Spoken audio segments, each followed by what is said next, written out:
ಈಗಲೇ ಚಂದಾದಾರರಾಗಿ ನಿಮ್ಮ ನೆಚ್ಚಿನ ಶೋಗಳನ್ನು ನೋಡಿ.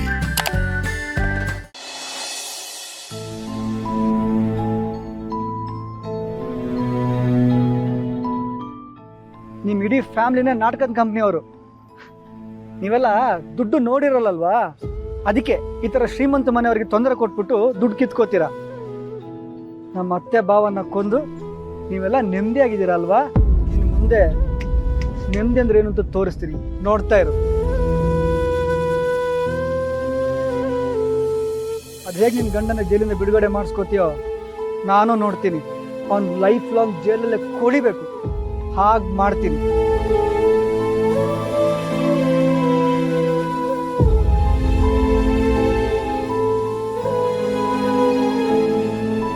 ಅಕ್ಕ, ಊಟ ಮಾಡಿ ತಗೊಳಕ? ಬೇಡ ಕಣ್ಣ, ಸ್ವಲ್ಪ ತಿಂದು ತಗೊಳಕ? ಬೇಡ, ಹೊಟ್ಟೆ ಹಸಿತಲ್ಲ. ಒಂದ್ ತುತ್ತು ತಗೊಳಕ?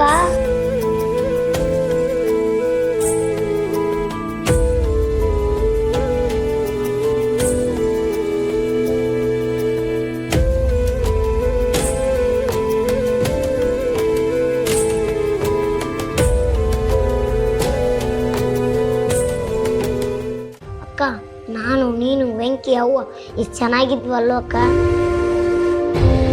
ಮೊದಲೆಲ್ಲ ನಾನು ವೆಂಕಿನ ಚೇಡ್ಸ್ಕೊಂಡು ತಮಾಷೆ ಮಾಡ್ಕೊಂಡಿರ್ತಿದ್ದೆ. ವೆಂಕಿ ಏನು ಹೇಳ್ತಿದ್ರು ನಿನ್ನ ಹತ್ರ ಬಂದು ಎಲ್ಲ ಚಾಡಿ ಹೇಳ್ತಾ ಇದ್ದೆ. ನೀವಿಬ್ರು ಕಿತ್ತಾಡೋದು ನೋಡಿ ನಾನು ಮಜಾ ತಗೊಳ್ತಾ ಇದ್ದೆ.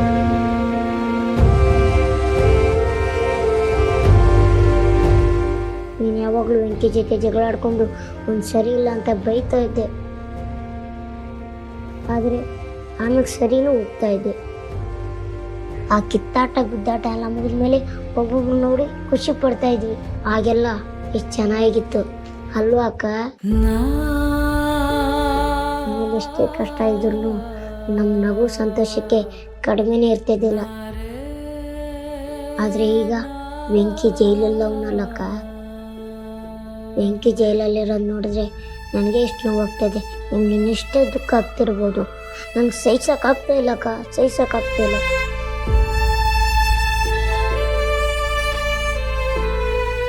ನೋಡು, ಹೆಂಗಿದ್ರು ಭಾವನಾ ಅಕ್ಕ, ಸಿದ್ದು ಅಣ್ಣ ಇಬ್ರು ಹೇಳೋರಲ್ಲ.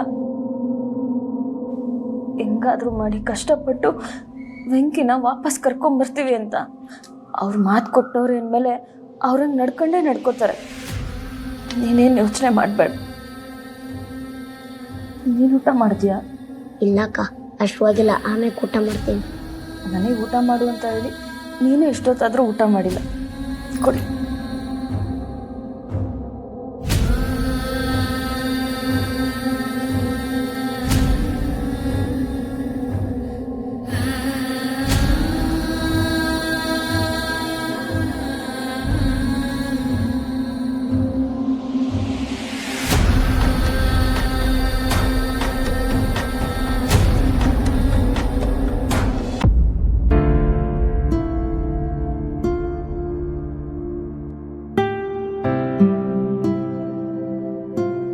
ಅಯ್ಯೋ, ನೀವು ಯಾಕೆ ಕೆಲಸ ಎಲ್ಲ ಮಾಡ್ತಿದ್ದೀರಾ?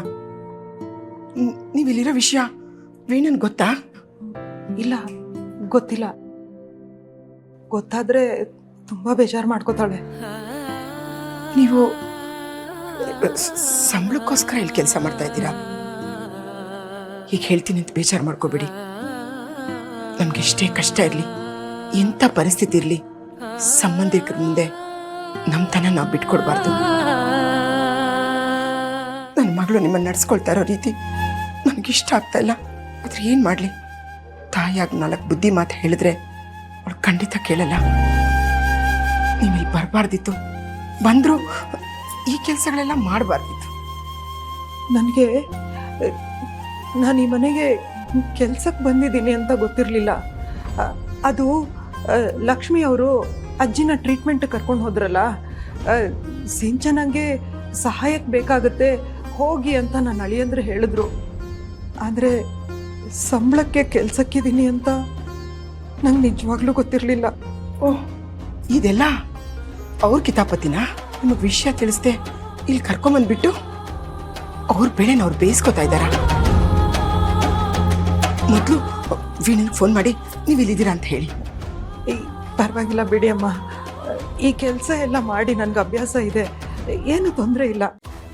ಆದರೂ ನೀವು ವೀಣನ್ಗೆ ಒಂದು ಮಾತು ಹೇಳಿದ್ರೆ ಚೆನ್ನಾಗಿರುತ್ತೆ. ಬೇಡಮ್ಮ, ಹೇಳಿದ್ರೆ ಅವಳು ತುಂಬ ನೊಂದ್ಕೋತಾಳೆ. ಸಮಯ ನೋಡಿಕೊಂಡು ನಾನೇ ಹೇಳ್ತೀನಿ ಅವಳಿಗೆ.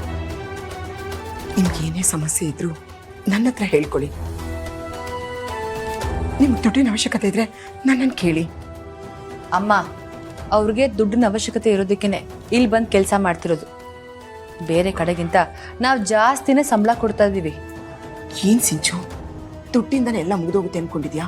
ಅವ್ರ ವಯಸ್ಸಾದವ್ರ ಕಣೆ, ಅವ್ರನ್ನ ಚೆನ್ನಾಗಿ ನೋಡ್ಕೋ. ಏನಮ್ಮ ಈ ಥರ ಹೇಳ್ತಿದ್ಯಾ? ದುಡ್ಡು ಕೊಡೋದಲ್ದೆ ಚೆನ್ನಾಗಿ ಬೇರೆ ನೋಡ್ಕೋಬೇಕಂತೆ. ನಾವು ಕೊಡೋ ದುಡ್ಡಿಗೆ ಅವ್ರು ಚೆನ್ನಾಗಿ ಕೆಲಸ ಮಾಡಿದ್ರೆ ಅಷ್ಟೇ ಸಾಕು. ಕೆಲ್ಸಕ್ಕೆ ಬರದ್ ಮಾತಾಡಿದ್ ಸಾಕು. ಅಪ್ಪ ಕಾಯ್ತದಾರೆ ನಿನ್ಗೋಸ್ಕರ. ಬಾ.